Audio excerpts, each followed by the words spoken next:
ధనలక్ష్మి అయితే కావ్య దగ్గరికి వస్తుంది. "కావ్య నీకు ఒక విషయం చెప్తాను అది చెయ్యి" అంటుంది. "ఏంటి అత్తయ్య" అంటే, "ఈరోజు కళ్యాణ్‌కి, అనామికకి ఫస్ట్ నైట్ చేద్దాం అనుకుంటున్నాం. దయచేసి నువ్వు ఆ విషయంలో జోక్యం చేసుకోవద్దు" అంటుంది. "ఏం అత్తయ్య" అంటే, "నువ్వు ఏ పనిలో చేయి పెట్టినా అది పూర్తవ్వదు కదా! అందుకే నువ్వు మాత్రం ఆళ్ళ విషయంలో ఏ విషయంలోనూ జోక్యం చేసుకోవద్దు" అని అంటూ ఉంటుంది ధనలక్ష్మి కావ్యతో. ఆ మాటలకి కావ్య అయితే కామ్‌గా ఉండిపోతుంది. "నువ్వు ఏ విషయంలో జోక్యం చేసుకోనని నాకు మాట ఇవ్వు" అని అంటే, కావ్య "సరే అత్తయ్య" అని చెప్పేసి వెళ్ళిపోతూ ఉంటుంది. ఆ తర్వాత రాజు అయితే కావ్య దగ్గరికి వచ్చి, "ఏంటి నువ్వు ఇలాంటి విషయాల్లో ముందుంటావు కదా! అలాంటిది ఏ విషయం అందులోనూ చేయి పెట్టకుండా ఖాళీగా ఉన్నావు" అని అంటే ఆ మాటలకి కావ్య కామ్‌గా ఉండిపోతుంది. అక్కడికొచ్చిన అనామిక అయితే, "ఏంటి బావగారు మీరు చెప్తుంది?" అనామిక అయితే నా విషయంలో కావ్య అయితే నా విషయం ఏ పనులు చేయదు కదా అని అంటూ ఉంటుంది. ఆ మాటలకు ఒకసారిగా రాజు అయితే షాక్ అవుతూ ఉంటాడు.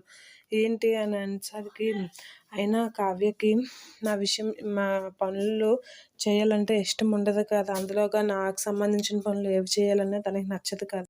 మనస్ఫూర్తిగా చేయదు కదా! అది చెడగొట్టాలనే చూస్తుంది అని అంటూ ఉంటుంది అనామిక రాజుతో. ఆ మాటలకి కావ్య అయితే ఏమీ మాట్లాడకుండా కావ్య అయితే ఏమీ మాట్లాడకుండా అలాగా చూస్తూ ఉంటుంది. ఆ మాటలకి అనామిక అయితే, "చూడండి మనం ఏం మాట్లాడినా కావ్య అయితే అసలేం మాట్లాడట్లేదు" అని అంటూ ఉంటుంది.